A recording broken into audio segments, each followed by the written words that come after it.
गयाजी में वर्तमान में 54 वेदी स्थलों पर तीर्थयात्री अपने पितरों की आत्मा की शांति व मोक्ष की प्राप्ति की कामना को लेकर पिंडदान, श्राद्ध कर्म व तर्पण का कर्मकांड करते हैं।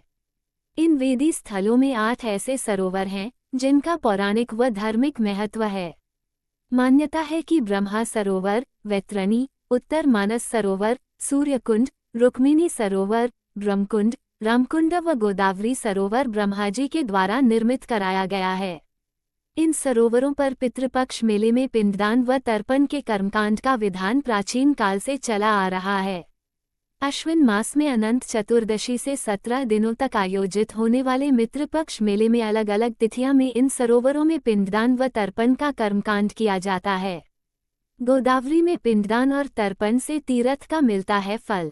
गया शहर के दक्षिणी क्षेत्र स्थित गोदावरी सरोवर है 1.7 दिवसीय पितृपक्ष मेले के अनंत चतुर्दशी तिथि को जो पुनपुन नदी नहीं जा सकते उनके लिए यहाँ पिंडदान व तर्पण का विधान है। गोदावरी में पिंडदान से तीर्थ करने के समान फल मिलता है। ब्रह्मकुंड में पिंडदान से पितरों को प्रेत्योनि से मिलती है मुक्ति। ब्रह्मकुंड गया शहर से करीब 8 किमी दूर उत्तर दिशा में ब्रह्मकुंड स्थित है। पितृपक्ष मेले की द्वितीया तिथि को यहाँ पिंडदान व तर्पण का विधान है। ब्रह्मकुंड पिंडदान से पितरों को प्रेत्योनि से मुक्ति मिलती है। रामकुंड में पिंडदान से पितरों को विष्णुलोक की होती है प्राप्ति। रामकुंड गया शहर के उत्तरी क्षेत्र में रामशिला पहाड़ के पास स्थित है। यहाँ पितृपक्ष मेले की द्वितीया तिथि को पिंडदान व तर्पण का विधान है। रामकुंड में पिंडदान व तर्पण करने वाले श्रद्धालुओं के पितरों को विष्णुलोक की प्राप्ति होती है। यहाँ पिंडदान करने पर पितरों को जन्म मरण से मिलता है छुटकारा।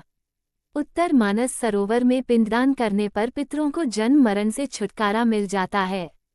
उत्तर मानस सरोवर गया शहर के मध्य क्षेत्र में फल्गु नदी के तट पर उत्तर मानस सरोवर स्थित है।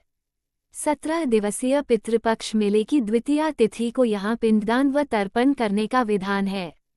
मान्यता है कि यहाँ पर पिंडदान करने पर पितरों को जन्म मरण यानी जीवन चक्र से छुटकारा मिल जाता है। सूर्यकुंड में पिंडदान व तर्पण करने से पितरों को सूर्यलोक की होती है प्राप्ति। विष्णुपद मंदिर के पास सूर्यकुंड दक्षिण मानस सरोवर स्थित है। 17 दिवसीय पितृपक्ष मेले के तीसरे दिन यहाँ कर्मकांड का विधान है। मान्यता के अनुसार सूर्यकुंड सरोवर में तर्पण करने से पितरों को सूर्यलोक की प्राप्ति होती है। ब्रह्म सरोवर में तर्पण करने पर पितरों का होता है उद्धार। गयाजी शहर के दक्षिणी क्षेत्र में ब्रह्म सरोवर स्थित है। पितृपक्ष मेले की चतुर्थी तिथि को यहाँ पिंडदान, श्राद्ध कर्म व तर्पण करने का विधान है। मान्यता है कि यहाँ पर पितृपक्ष के चतुर्थी तिथि को पिंडदान करने पर पितरों का उद्धार होता है और उनको बैकुंठ लोक की प्राप्ति होती है। जाने वैतरणी सरोवर में पिंडदान व तर्पण करने का महत्व। पितृपक्ष में वैतरणी सरोवर पर पिंडदान करने का विशेष महत्व है।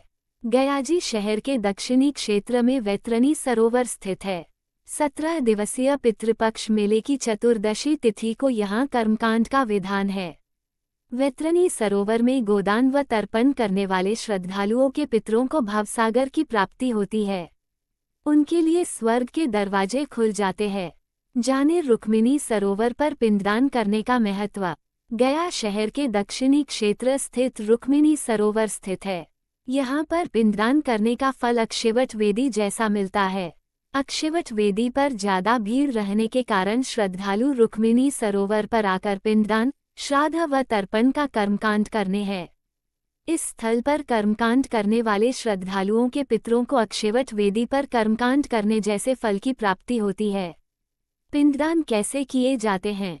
चावल को गलाकर और गलने के बाद उसमें गाय का दूध, घी, गुड़ और शहद को मिलाकर गोल गोल पिंड बनाए जाते हैं।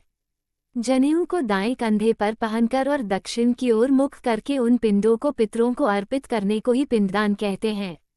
धार्मिक मान्यता है कि चावल से बने पिंड से पितर लंबे समय तक संतुष्ट रहते हैं। पिंडदान का सही समय क्या है? पिंडदान दोपहर के समय किया जाता है। जिन लोगों की मृत्यु तिथि ज्ञात न हो उनका श्राद्ध अमावस्या को करना चाहिए। पितृपक्ष में दोनों वेला स्नान करके पितरों को याद करना चाहिए। कुतप वेला यानी सुबह 11:30 से 12:30 के बीच का समय बहुत ही अच्छा माना गया है। इस समय में पितरों को तर्पण दें। इसी वेला में तर्पण का विशेष महत्व है। तर्पण में कुश और काले तिल का विशेष महत्व होता है। कुश और काले तिल के साथ तर्पण करना अद्भुत परिणाम देता है। धन्यवाद। अगर आप वीडियो को पसंद करते हैं तो प्लीज़ हमारे कीर्ति की कहानियाँ चैनल को सब्सक्राइब करें। हमारे चैनल पर पाएंगे सभी तरह की धार्मिक व्रत कथाएं और व्रत पूजा करने की विधि, साथ ही समय समय पर आने वाले व्रत त्योहारों की जानकारी। डिस्क्लेमर: इस लेख में निहित किसी भी जानकारी सटीकता या विश्वसनीयता की गारंटी नहीं है। विभिन्न माध्यमों, प्रवचनों, मान्यताओं, धर्म ग्रंथों से संग्रहित कर ये जानकारियाँ आप तक पहुँचाई गई हैं। हमारा उद्देश्य महज सूचना पहुँचाना है। इसके उपयोगकर्ता इसे महज सूचना समझकर ही लें। इसके अतिरिक्त इसके किसी भी उपयोग की जिम्मेदारी स्वयं उपयोगकर्ता की ही रहेगी। मेरे चैनल किसी भी प्रकार की पुष्टि नहीं करता है। धन्यवाद।